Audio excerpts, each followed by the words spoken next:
Hi. In video number one, titled Wives/Pornography, Jeff's Story, I thought it was important to give my viewers a little bit of a window into my struggles with pornography um, in my junior high, high school, and college, and seminary and post-seminary years. I've given about 17 or 18 videos on pornography, and I thought it would be honest on my part toward my viewers to give some sort of a window into that in my own life. And I did that in our first session. But at the end of that first session, I gave a story about a time that I did some pornography. One morning before I went to work, I got to work, I called my wife. She said, "How are you doing?" I said, "Okay, how are you?" She goes, "Did you do something inappropriate this morning?" And I said, "Let me talk to you about it when I got home." And I got home that night, as video number one relates to you all, that eventually my wife and I, she asked the question when all the visitors of the house had left, "Well, what did you do this morning that was inappropriate?" And I told her that I had done about 2.5 minutes of pornography, seen about 20 to 40 women, and I admitted that I had done that. And she became very sad and sorrowful, and separated herself from me the rest of the night, and I knew she was unhappy with me, and I knew why she was unhappy with me.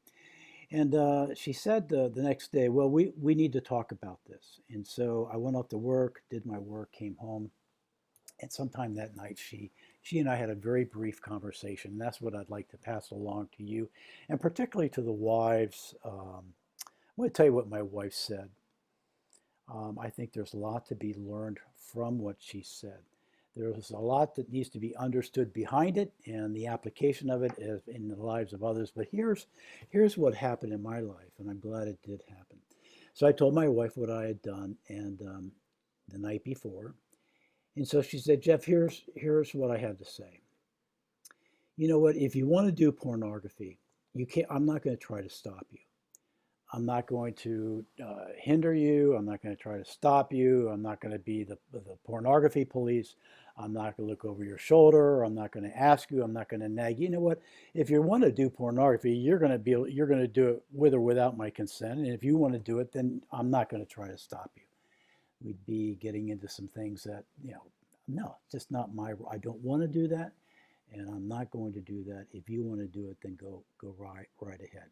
However, here's what you need to know, Jeff. We've had a very, very close relationship for the first 10 years. I think it was 10 years of our marriage together. We've had a great relationship, and we've been very, very close with one another. But if you want to do pornography, well, we can't continue to be close. We can't be close emotionally. We can't be close physically and sexually. I just can't do that. If I'm not going to try to prevent you, but if you're going to insist on doing it, then I just cannot give myself emotionally and sexually and be close to somebody who chooses to do that. On the other hand, if you want to continue to be close as we have been close and continue to enjoy that closeness, you have to give up pornography. You can't have both. If you want to be close, you're going to have to give up pornography. But if you insist on doing pornography, I can't stop you, but we can't continue to be close. If you do it, if you do pornography, I'm not going to divorce you. We have kids. We'll live out our relationship with our kids. But we just can't have both. If you want pornography, we can't be close. But if you want us to be close with each other, you're going to have to give up pornography, and I'll have to trust that you're going to be doing that.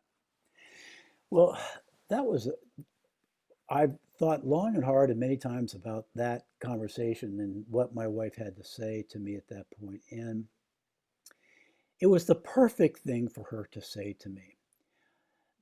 What she did not know prior to that was I was very sad at myself and angry at myself for having done that. And I was making commitments not to do it anymore myself, altogether apart from what she said. But when she said that, it made perfect sense to me.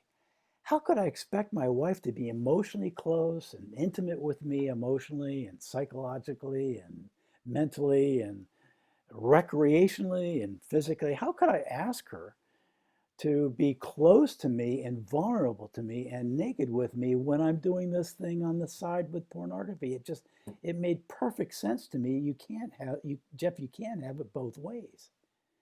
Well, I did enjoy that with my wife, and so I chose to give up pornography for two reasons. I was sad and angry at myself that I had done it, but it made perfect sense to me.